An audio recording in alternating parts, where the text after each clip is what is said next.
గ్రంథం యెహోషువ గ్రంథం 3వ అధ్యాయం. యెహోషువ గ్రంథం 3వ అధ్యాయం 7వ వచనాన్ని చదువుకుందామండి. అప్పుడు యెహోవా యెహోషువతో ఇట్లా నేను మోషేకు తోడయుండునట్లు నీకును తోడయుందునని ఇశ్రాయేలీయులందరూ ఎరుగునట్లు నేడు వారి కన్నుల ఎదుట నిన్ను గొప్ప చేయ మొదలు పెట్టేదను. ప్రార్థన చేసుకుందామండి. ప్రార్థన, తలలు వంచుకుందాం, కళ్ళు మూసుకుందాం, ప్రార్థన చేద్దాం. మహోన్నతుడా, సర్వాధికారి, ఇప్పటి వరకు ప్రభువా నీ నామాన్ని స్తుతించడానికి మీరు ఇచ్చిన గొప్ప సమయానికై వందనాలు చెల్లిస్తూ ఉన్నాం.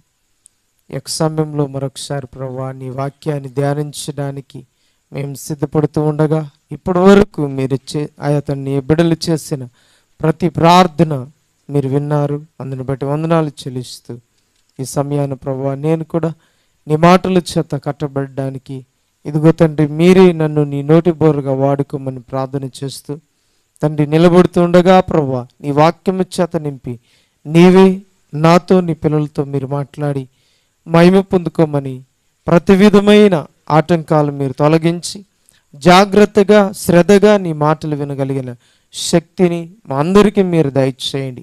నిలబడగలిగిన శక్తిని బలాన్ని ఇచ్చి మీరే వాడుకోమని ప్రార్థన చేస్తూ కుటుంబంతోనూ నీ బిడ్డలతోనూ ఆయా తండ్రి కూర్చున్న ప్రతి ఒక్కరితోనూ మీరు మాట్లాడమని యేసు నామములో ప్రార్థించి వేడుకొనుచున్నాం పరమ తండ్రి, ఆమేన్. రైట్, కూడి వచ్చిన దైవ సేవకులకి కూడా నేను వందనాలు తెలియపరుస్తూ ఉన్నాం. అదే రీతిగా కూడి వచ్చిన మీ అందరికీ మరొకసారి నేను వందనాలండి. వందనాలు చెప్పండి, నాలాగా నీరసంగా ఉండదు. రైట్, అందరికీ వందనాలు. మంచిది. చక్కగా ఈ యొక్క కార్యక్రమాన్ని ఏర్పాటు చేసి ఆహ్వానించిన కుటుంబానికి కూడా ప్రత్యేకమైన వందనాలు తెలియపరుస్తూ ఉన్నాం. చక్కని సాక్ష్యాన్ని వారు తెలియపరిచారు. నిజంగా దేవుడు వారితో మాట్లాడి నిజంగా వారిని దర్శించి జరగబోయే ప్రతి విషయాన్ని ముందుగానే వారికి తెలియపరిచి వారిని ఆత్మీయతలో చెదిరిపోకుండా నిలబెట్టాడు. దేవునికి స్తోత్రం. మంచిది. ఈ రాత్రికాల సమయంలో ఈరోజు మాట్లాడే ఒక మాట మనము జాగ్రత్తగా మరొకసారి చదువుతున్నట్లయితే, అప్పుడు యెహోషువతో ఇట్లా నేను మోషేకు తోడయుండినట్లు నీకును తోడయుందునని ఇశ్రాయేలీయులందరూ ఎదుట అందరూ ఎరుగునట్లు నేడు వారి కన్నుల ఎదుట నిన్ను గొప్ప చేయ మొదలు పెట్టుచున్నాను అన్నాడు. దేవునికి స్తోత్రం.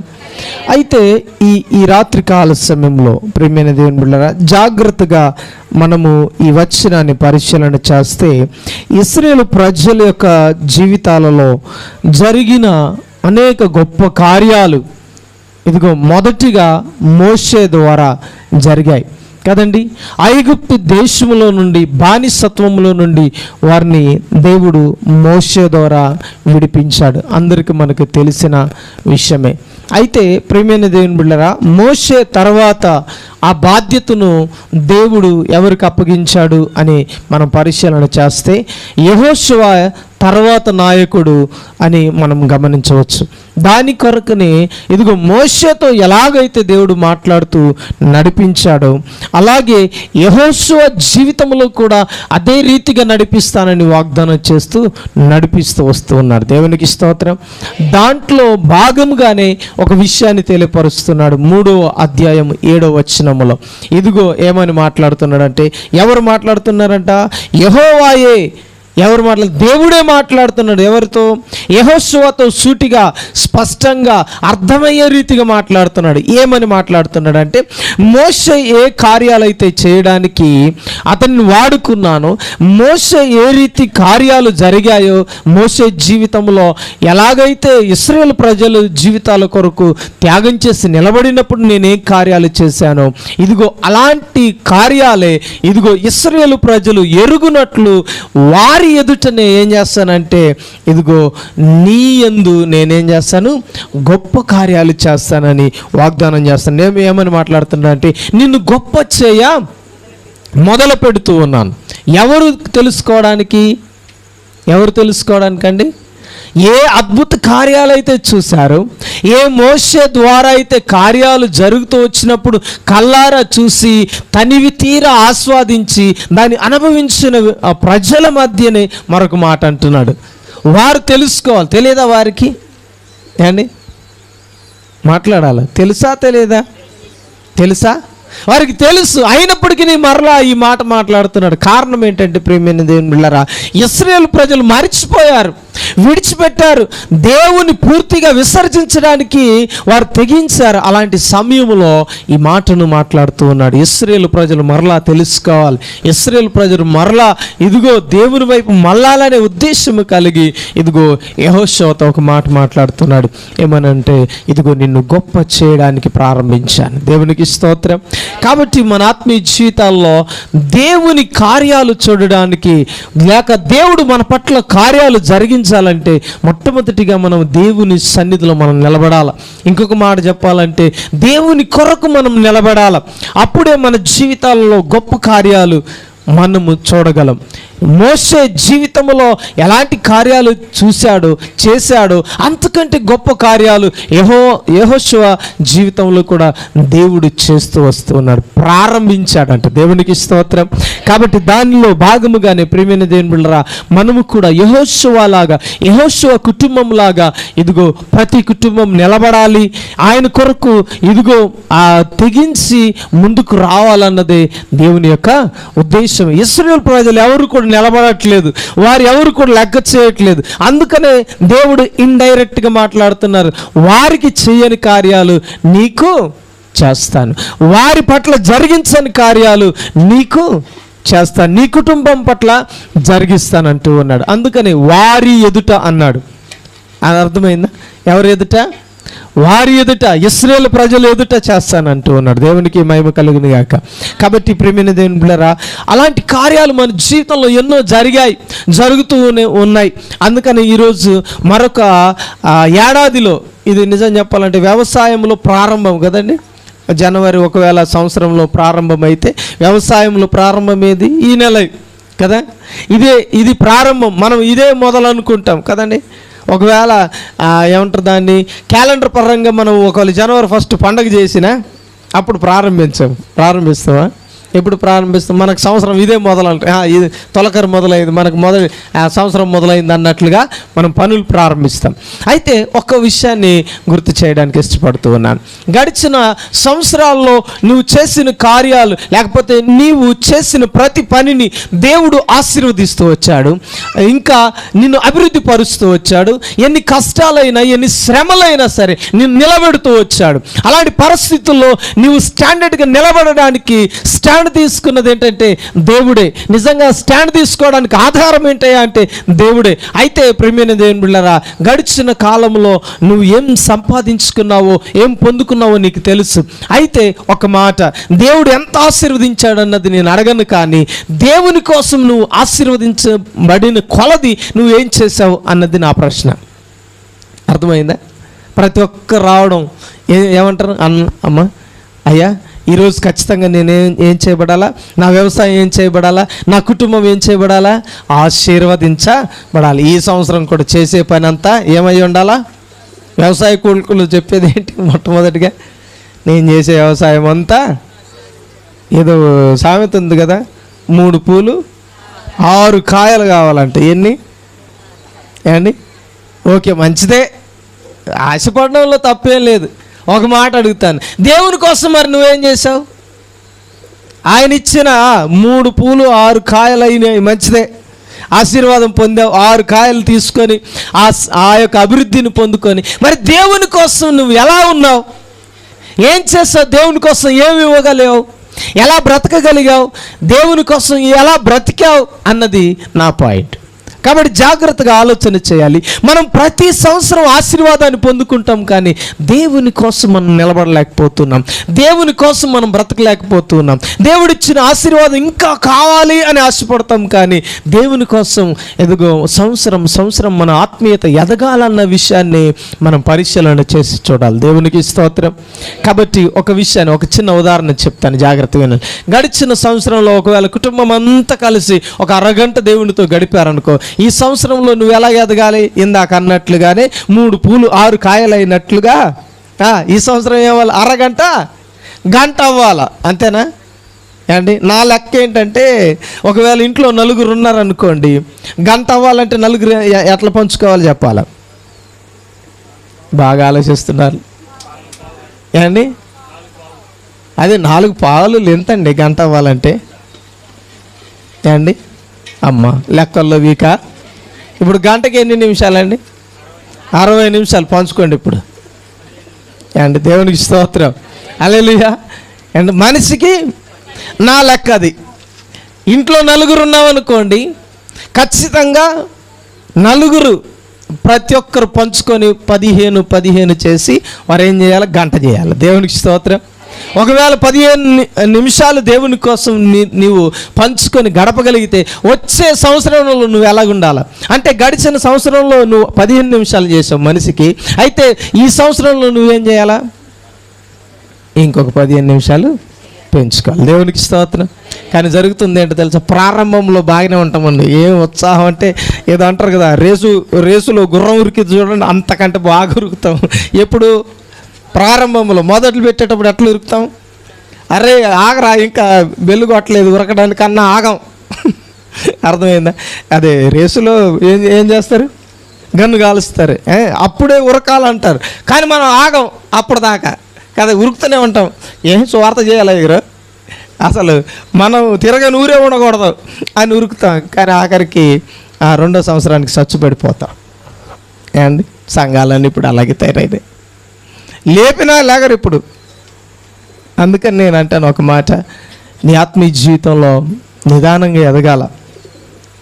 ఎదిగేది ఎలా ఎదగాలంటే స్థిరపడుతూ ఎదగాలి. దేవునికి స్తోత్రం. హల్లెలూయా. అందుకనే మనం దేవుని కోసం ఏం చేయాలి, ఎలా బ్రతకాలి అనే 3 విషయాలను చెప్పి నేను ముగించడానికి ప్రయత్నం చేస్తాను. చూడండి, దేవునికి స్తోత్రం. హల్లెలూయా. చూడండి, ఒక మాటను చదువుకుందాం. కొరింథీయులకు రాసిన మొదటి పత్రిక.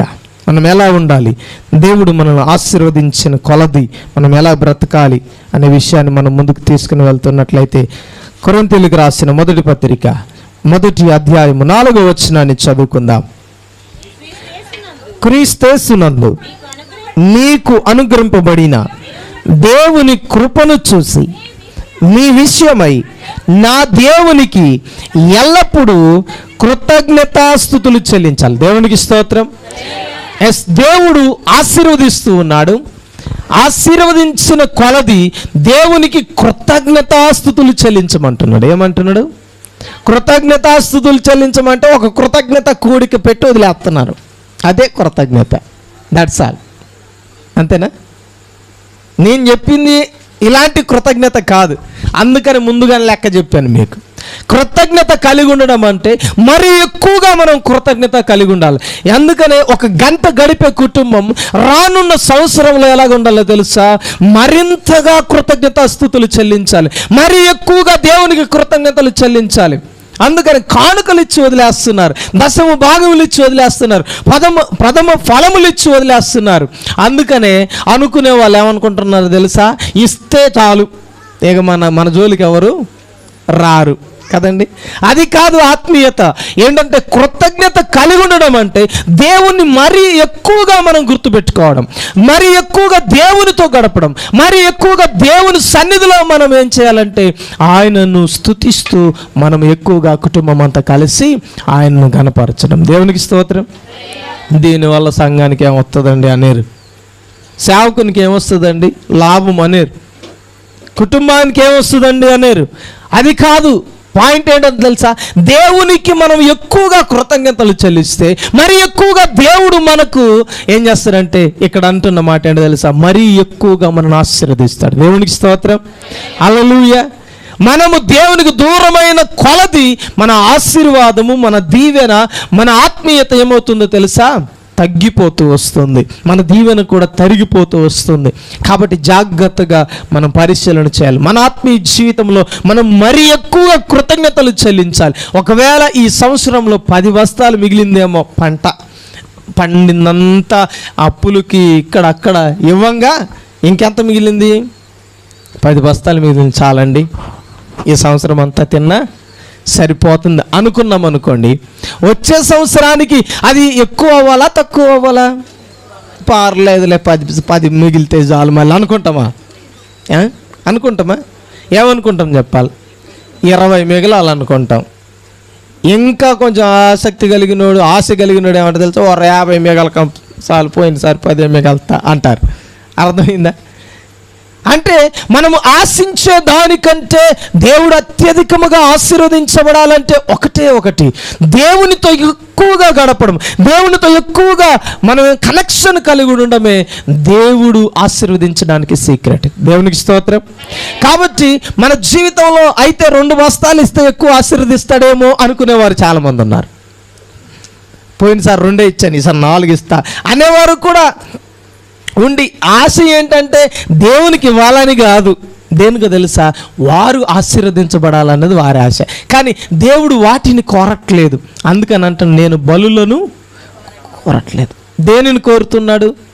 నీతో ఆయన ఎక్కువ సమయం గడపడానికి ఇష్టపడుతున్నాడు. నీవు దేవునితో ఎక్కువగా కనెక్షన్ కలిగి ఉండడం ఆయన కోరుకుంటున్నాడు. ఆయన అసలు తన స్వరూపమందు చేసిందే దానికి. ఎవరితో సావాసం చేయడానికి? దేవునితో. దేవునికి స్తోత్రం.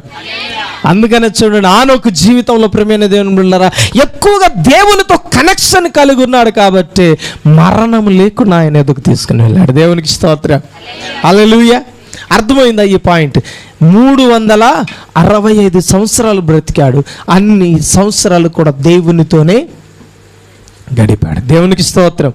ఆయనకి ఎల్లప్పుడూ కూడా కనెక్షన్ కలిగి ఉన్నాడు, సంబంధం కలిగి ఉన్నాడు, సావాసం కలిగి ఉన్నాడు. అందుకని దేవుడు అతన్ని విడిచిపెట్టడానికి ఇష్టపడట్లేదు, అతన్ని ఎంత మాత్రం మర్చిపోవడానికి ఇష్టపడలేదు. నా జీవితం ఎందుకని మరి కదండి, ఎక్కడ పడ్డ గొంగలి అక్కడే. ఎందుకని అంటే ఆలోచన చేస్తే మనము కృతజ్ఞతలో మనం అభివృద్ధి పొందట్లేదు. జస్ట్ ఆశీర్వాదం అంటే ఏంటంటే మనం ఒకవేళ పండిన దాంట్లో ఇస్తే చాలు, వచ్చిన దాంట్లో ఇస్తే చాలు అనుకొని విడిచిపెడుతూ ఉన్నాం కదండి. ఒక మాట చెప్తాను, మీరేం బాధపడొద్దు. కానీ కానుకలు ఇచ్చి మందిరానికి రాని వాళ్ళు చాలామంది ఉన్నారు. మీరేం బాధపడొద్దండి. కానుకలు ఇచ్చి దులుపుకున్నవారు గుమ్మం కాడే దులుపుకొని వెళ్ళిపోయేవారు చాలామంది ఉన్నారు. అర్థమైంది? ఆదివారం తెచ్చి కూడా ఇచ్చి కూడా దేవునితో గడపకుండా వెళ్ళిపోయేవారు చాలా. అది ఇష్టమా దేవునికి? అది కాదు. అందుకనే మనం ఆశీర్వదించబడిన కొలది మరి ఎక్కువగా దేవునికి కృతజ్ఞతాస్తుతులు చెల్లించాలి. అందుకని అంటున్నాడు, ఏమన్నాడు తెలుసా?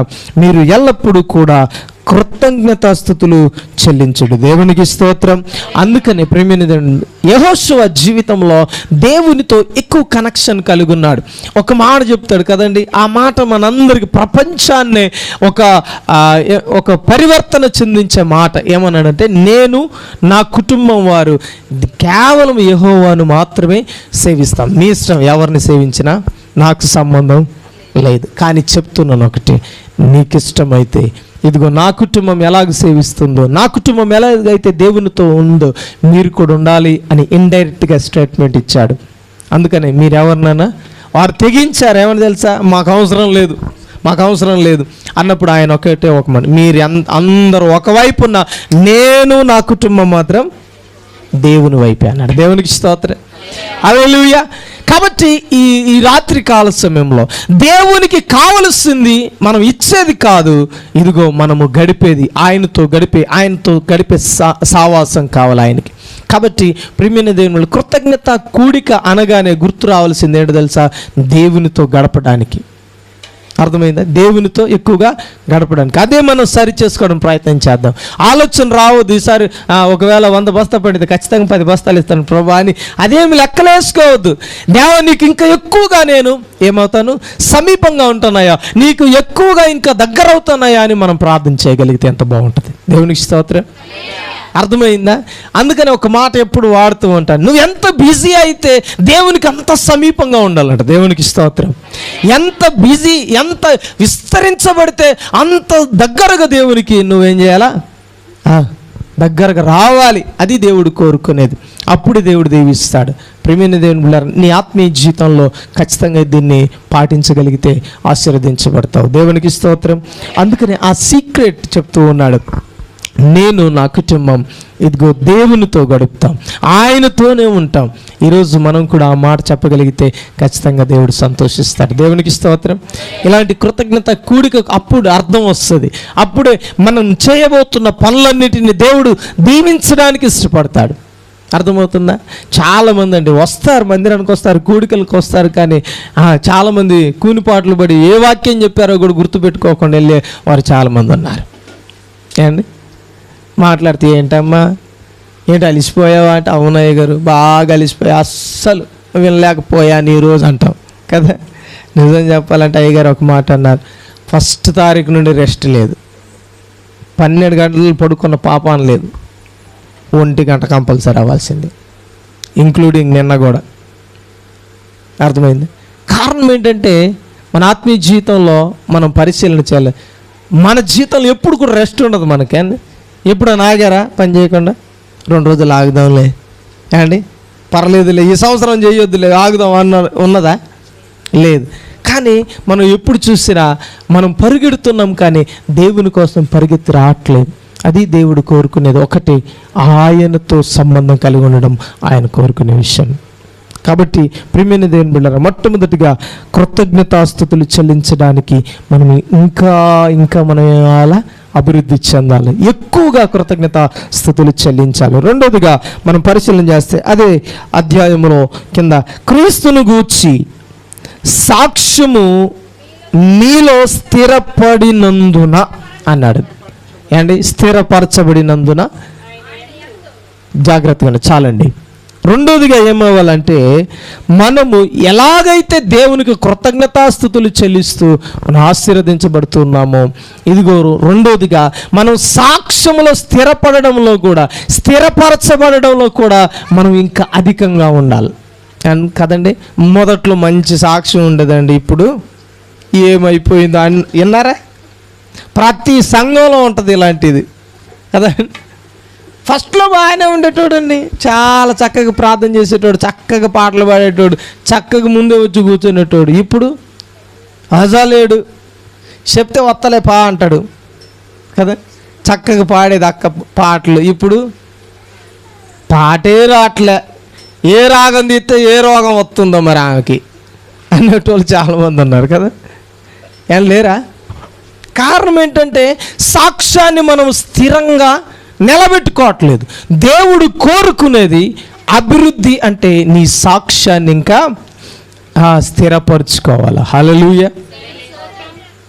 నీ సాక్ష్యము అనేకులకు ఆశీర్వాదకరంగా మార్చబడి అనేకుల్ని ఏం చేయాలి తెలుసా? మార్చుకోవాలి. దేవునికి స్తోత్రం. హల్లెలూయా. అలాంటి వారు 100కో 1 ఒక్కరు ఉంటున్నారు సంఘంలో. మరి ఉన్నోళ్ళంతా పొట్ట ఏండి, పొట్టు కోసం ఎన్ని తిప్పలు ఏండి. ఎవడు కొండను తవ్వి ఎలకని తీసిండట. ఏం తవ్వి విన్నారా నా మాట?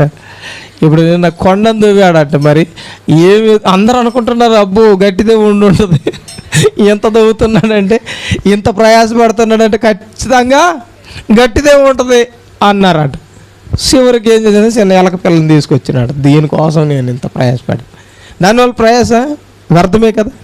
కాబట్టి ఒక మాట ఉంది, ఏంటో తెలుసా? నువ్వు ప్రభునందు లేకపోతే, లేక ప్రభు యొక్క సన్నిధానంలో నీ స్థిరుడుగా లేకపోతే నీ ప్రయాస అంతా వ్యర్థమైపోతుంది. నీ చేతులు కష్టార్జితం అంతా పరువులు పాలవుతుంది కదండి. ఒక మాట ఉంది మలాకీ గ్రంథంలో, ఏమైనా తెలుసు? సిల్లు పడిన సంచిలో వేసినట్లు ఉంటుంది. ఏమండి? సిల్లు పడితే ఉంటుందా? బియ్యం పోసినా ఉండదు, ఇంకా ఒడ్లు పోసినా ఉండదు, ఇంకా జీడి గింజలు పోసినా ఉండదు, పత్తి పోసినా అమ్మో దానికి బెజ్జం కావాలి కాబట్టి పర్లేదండి ఉంటుంది అనుకునేరు. దాని తగ్గ పెద్ద బెజ్జమే పడుతుంది. కాబట్టి జాగ్రత్త. ఏది పడదో అది పెడతామండి, మీకు ఏం తెలుసు మా తెలివితేటలు అనేరు. అక్కడ దాని గురించి కాదు పాయింట్. జాగ్రత్త. మన ఆత్మీయ జీవితంలో కొరత కనపడితే మన యొక్క దీవెనలో కూడా, మన ఆశీర్వాదములో కూడా దేవుడు కొరత విధిస్తాడు. కాబట్టి మనము ఎలా జీవిస్తున్నాం, మన సాక్ష్యాన్ని ఎక్కడ కూడా మత్స రానివ్వకూడదు. ఎక్కడ కూడా మన సాక్ష్యానికి ఇదిగో ఏమంటారు దాన్ని, అరే తప్పిపోయాడు అనే మాట రానివ్వకూడదు. సాక్ష్యంను బట్టి తన జీవితాన్ని ముందుకు కొనసాగిస్తున్నాడు అని చెప్పగలిగితే ఎంత బాగుంటుంది కదండి. ఒకప్పుడు గొప్ప గొప్ప సంఘ పెద్దలుగా, ఒకప్పుడు ఇదిగో పరిచారకులుగా పిలవబడిన వారే ఈరోజు పతనమైన స్థితిలో ఉన్నారు. దానికి కారణం ఏంటంటే సాక్ష్యాన్ని స్థిరంగా నిలబెట్టుకోవడమే. కాబట్టి జాగ్రత్తగా ఆలోచన చేయాలి. విశ్వాసులుగా మన ఆత్మీయ జీవితాన్ని ఎలా కొనసాగిస్తున్నామో ఒకసారి పరిశీలన చేసి సరి చేసుకోవాలి. మీ ఒక్కరికే కాదు, ఈ మాట నాకు కూడా వర్తిస్తుంది, సేవకులకు కూడా వర్తిస్తుంది. కాబట్టి మన సాక్ష్యాన్ని చక్కగా మనం కాపాడుకోవడం ప్రయత్నం చేయాలి. అందుకని దాంట్లో స్థిరంగా మనం నిలబడాలి. అందుకని ఏమంటున్నా తెలుసా, స్థిరపరచబడినందున అంటున్నాడు. అన్నీ ఇంకా విషయాలను ముందుకు తీసుకుని వెళ్తున్నట్లయితే, ఆయన యందు మీరు ప్రతి విషయములోనూ, అనగా సమస్త ఉపదేశములోను సమస్త జ్ఞానములోను ఐశ్వర్యవంతులైరి. దేవునికి స్తోత్రం. అర్థమైందా? మనము ఒకవేళ కృతజ్ఞత చెల్లించడంలో మన సమయాన్ని పెంచుకోగలిగితే, కృతజ్ఞత కలిగి మన ఆత్మీయ జీవితంలో ఇదిగో సాక్ష్యాన్ని నిలబెట్టుకొని స్థిరంగా మనం పట్టుకోగలిగితే, మూడోదిగా మనల్ని ఏం చేస్తాడంట, సమస్త విషయాలలో దేవుడు మనల్ని ఏం చేస్తాడో తెలుసా, ఇక్కడ అంటున్నమాట ఐశ్వర్యవంతులుగా తీర్చిదిద్దుతాడు. దేవునికి స్తోత్రం. ఏండి, లోకం ఈ ఒక్కదాన్ని పట్టుకుంటుంది కానీ ముందు రెండు విషయాలను మర్చిపోతుంది. సాక్ష్యాన్ని విడిచిపెడతారు, కృతజ్ఞత, దేవునితో గడపడం, దేవునికి ఎక్కువ సమయాన్ని ఇవ్వడం మర్చిపోతారు. కానీ ఒకటే కావాలి, ఆశీర్వదించబడాలి, ఐశ్వర్యవంతులు కావాలి అనే కోరికను పట్టుకొని మాత్రం వేలాడుతూ ఉంటాం. అయితే ఈరోజు సూటిగా స్పష్టంగా ఒక మాట, నీవు వేటినైతే పట్టుకొని ఉన్నావో అవేవో నువ్వు ఖచ్చితంగా పరిశీలన చేసుకొని మూడో విషయాన్ని నువ్వు ఆశించాలి.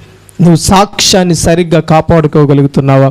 అయితే ఒక మాట గుర్తుపెట్టుకోవాలి, అప్పుడే నువ్వు సమస్త విషయాలలో ఐశ్వర్యవంతుడిగా తీర్చిదిద్దబడతావు. దేవునికి స్తోత్రం.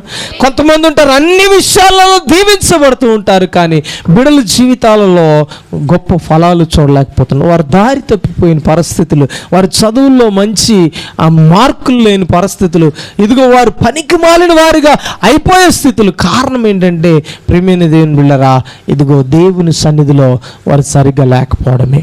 కాబట్టి ఈ రాత్రి ఒక మాట, సమస్త విషయాలలో సమస్త జ్ఞానములో దేవుడు మనల్ని ఏం చేయాలా, ఐశ్వర్యవంతులుగా చేయాలంటే ఇక ఒకటే ఒక మాట ఉంది. ఇక్కడ ఏంటో తెలుసా, మనము ఖచ్చితంగా ఇక్కడ అంటున్నమాట, ఖచ్చితంగా మనము దేవుని సన్నిధిలో మనం నిలబడగలగాలి.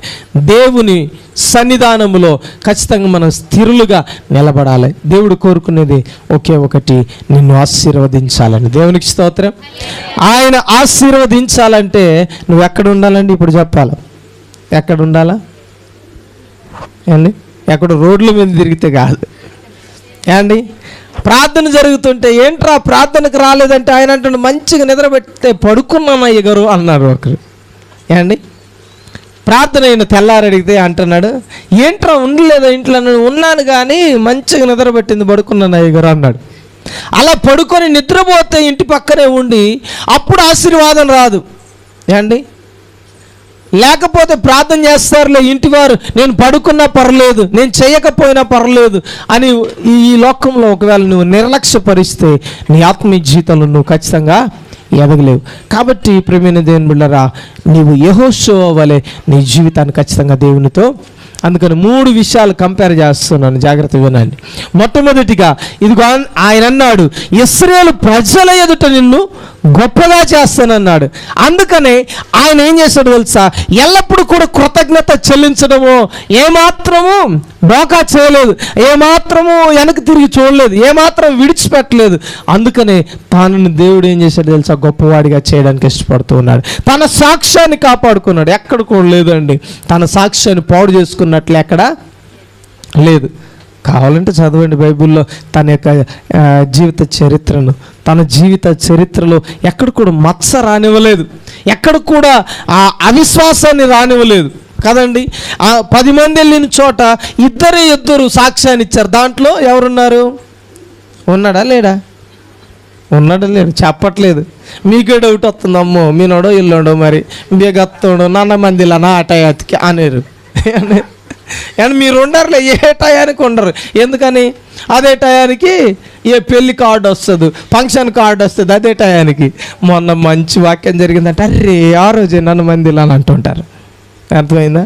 ఎందుకని? ఆ రోజు ఎక్కడ పోయావమ్మా అంటే ఒక మంచి పెళ్ళి తగిలింది, ఇంకోటి చేయకు మ్యాక్స్ చేయకు ఆడినారు, మళ్ళీ అన్ను కాసి అవుతాయి పెందలకి ఆడస్తాను విడిచేసి అంటారు కదండి. అలాంటి వారు ఉన్నారు మన దాంట్లో. కాబట్టి జాగ్రత్త.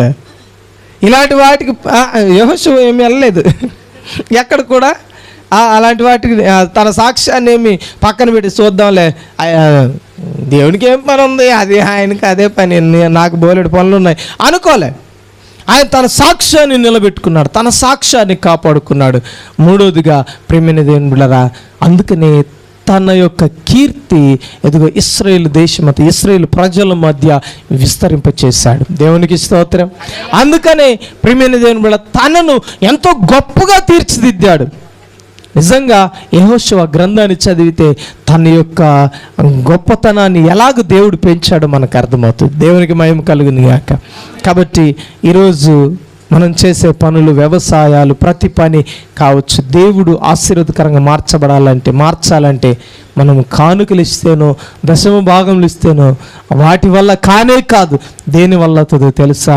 నువ్వు దేవునితో ఎక్కువగా ఆయనతో సంబంధం కలిగి ఉంటేనే. దేవునికి స్తోత్రం. కాబట్టి 3 విషయాలను నువ్వు పరిశీలన చేసి నీ ఆత్మీయ జీవితాల్లో ముందుకు కొనసాగించాలని కోరుతూ కొద్ది మాటలు దేవుడు దీవించును గాక. ఆమేన్. చిన్న ప్రార్థన చేసుకుందాం.